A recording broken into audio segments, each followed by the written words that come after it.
This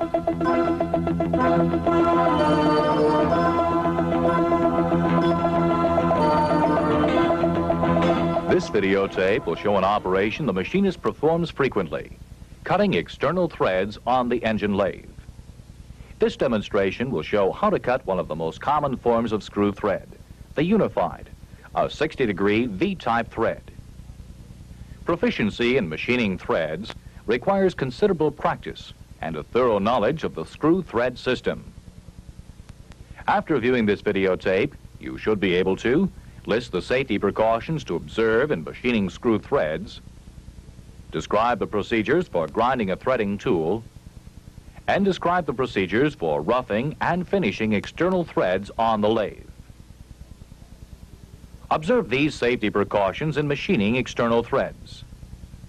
Always wear safety glasses.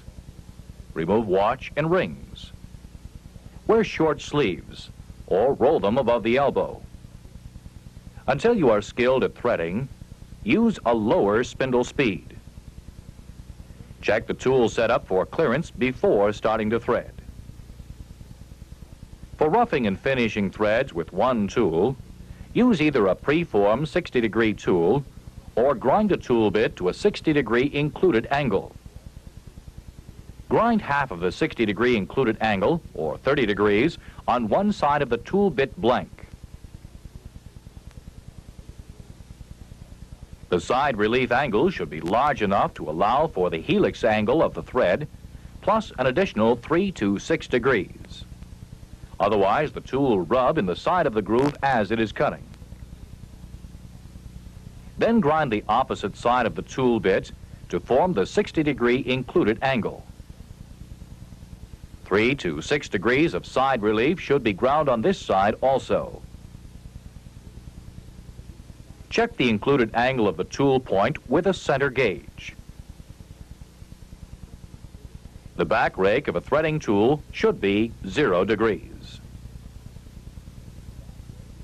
For this demonstration, we will cut a 3/4 10 UNC thread to a Class 2A fit. After the tool is properly ground, place a 3/4 inch diameter workpiece in the chuck. Face the end of the work and chamfer the end to a diameter equal to the minor diameter of the thread. Then machine a square groove where the thread will end on the shaft to allow for tool run-out. This groove should be 5 to 10 thousandths smaller than the minor diameter and the width of one lead of the thread if possible. Place the tool holder on the compound and the thread cutting tool in the tool holder. For this demonstration, we will use a preformed tool for roughing and finishing the threads. Set the compound at 29 degrees. By setting the compound at 29 degrees and using a 60-degree tool, most of the cutting action will take place on the front of the tool bit, with a slight drag on the back to clean up the threads, thus allowing the threads to be roughed and finished in one operation. Next, check the threading tool to be sure it is on center height. This can be done by lining up the tool with the center diameter of the work or by using a scale. Move the tool up and down until the scale is in a vertical position. If the tool bit is not at center height, it will not cut a perfect 60-degree thread. When the tool is at center height, use a center gauge to align the point. Hold the center gauge on the axis of the work and seat the tool point in the notch carefully. Then, tighten the tool holder in place. Now set the spindle speed. The ideal cutting speed for threading is the same one used for straight turning. However, inexperienced operators should use no more than 25% of that speed, and even slower speed if necessary. Set the quick change gearbox to 10 threads per inch. With the tool away from the work, engage the half nut to check the direction of carriage travel. We will be machining from the tailstock toward the headstock. Take the backlash out of the compound and crossfeed.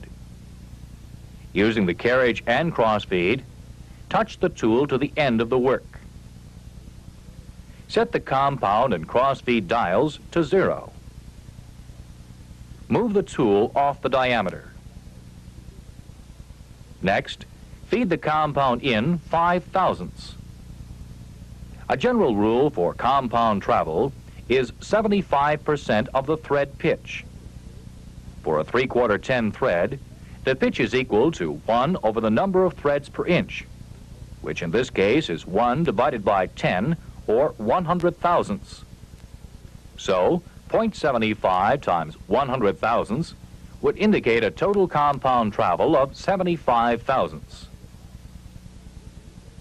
For 10 threads per inch, we engage on any line, allowing the tool to scratch the surface of the work the entire length of the thread. Disengage the half nut when the tool reaches the runout. Back the tool out using the crossfeed. Return it to the end of the work, and return the crossfeed dial to 0, which is the reference point. Shut off the machine and check the number of threads with a center gauge or a scale. If the number of threads per inch is correct, proceed with cutting. If not, reset the quick change gearbox. Now feed the compound in another 5/1000ths and, lubricating the work, rough cut the thread. Take cuts of 3 to 5/1000ths until you have reached a reading of approximately 65/1000ths on the compound rest dial. Clean the thread with a brush.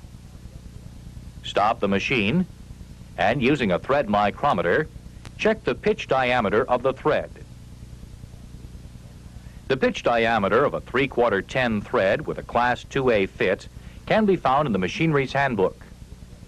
It is between 0.6832 and 0.6773. This thread must have more material removed to bring it to within tolerance.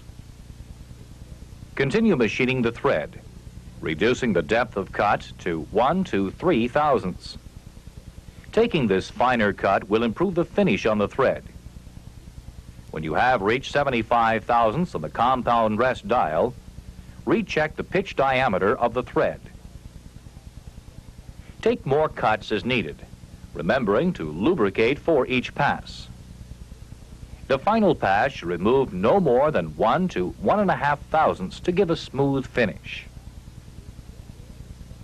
When the pitch diameter is below the maximum tolerance, stop machining, since the thread is to size.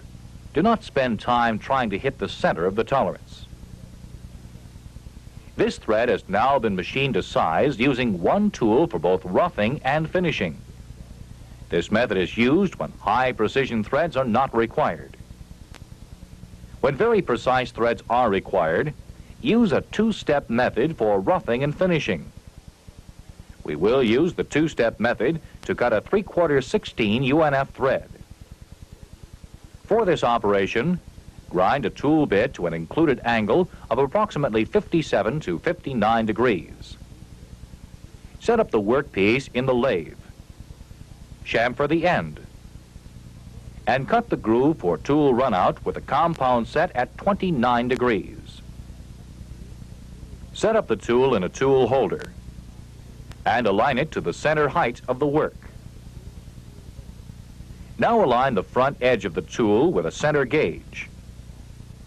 Use a piece of white paper under the tool to show the space on the back side and the alignment on the front side of the tool. Set the quick change gearbox to cut 16 threads per inch. Touch the tool to the end of the work and zero the crossfeed and compound dials. Feed the compound in 5/1000ths and take a scratch cut. Check the number of threads per inch. Continue machining the threads using the compound to feed the tool in. To determine the compound travel, use the formula 0.75 times the pitch. For this thread, it will be 45/1000ths. Continue roughing the threads until the compound rest reading is approximately 40 thousandths. Stop the machine and reline the tool with the back side of the tool lined up on the back side of the V notch in the center gauge. Again, use a piece of white paper under the gauge. Now that we have moved the tool, we must reposition it in the V groove. To do this, back the tool away from the work. Start the machine and engage the half nut. After the tool point is 2 or 3 threads in from the end of the work, use the compound and cross feed to position the tool back into the V groove. The back side of the tool should touch the back side of the groove, and the point of the tool should touch the root of the thread. Set the cross feed and compound dials to 0. Jog the tool slightly to see that you are just skimming the back side of the thread. Back the cross feed out. Return the tool to the end of the work and return the cross feed dial to 0. Engage the half nut and take a cut on the thread. It is not advisable to take a depth of cut on the first pass since we are just checking for tool alignment in the groove. Disengage the half nut when the tool hits the runout. Bring the tool back to the end of the work and return the cross feed dial to 0. Then feed in 1/1000th on the cross feed dial. Take a cut on the thread using lubricant and continue this for about 3 to 5 thousandths or until the thread is cleaned up on the back side. The thread now has a 30-degree angle on the back side. Stop the machine and reposition the tool with the center gauge so that the front edge of the tool lines up with the front edge of the groove on the center gauge. Again, use white paper to help with the alignment. Since the tool has been moved, it must be repositioned in the groove. With the tool away from the work, engage the half nut. Using the compound and cross feed, position the tool in the V groove with the point of the tool touching the root of the thread. Reset the dials to 0. Back the tool out and return it to the end of the work. Bring the cross feed back in to 0 and take a pass on the thread to check the tool alignment in the groove. You are now ready to finish machining the thread to size on the front side. Taking about 1/1000th cut on the compound, clean up the front side of the groove. Then stop the machine and check the pitch diameter of the thread with a thread micrometer. The pitch diameter tolerance for a 3/4 16 UNF thread is 0.7094 to 0.7056. Continue taking 1/2 thousandths cuts with a compound until the thread micrometer reading is within tolerance. When you have completed the operation to tolerance, clean the thread with a brush and shut off the machine. This thread has been finished on both sides with a finishing tool and will give a Class 3A fit in a mating part. To review this videotape, you have been shown the safety procedures for threading operations on the lathe, the procedures for grinding a threading tool, and the procedures for roughing and finishing external threads on the lathe. The machinist is frequently required to cut external threads on the lathe. A thorough knowledge of this operation is essential in the trade.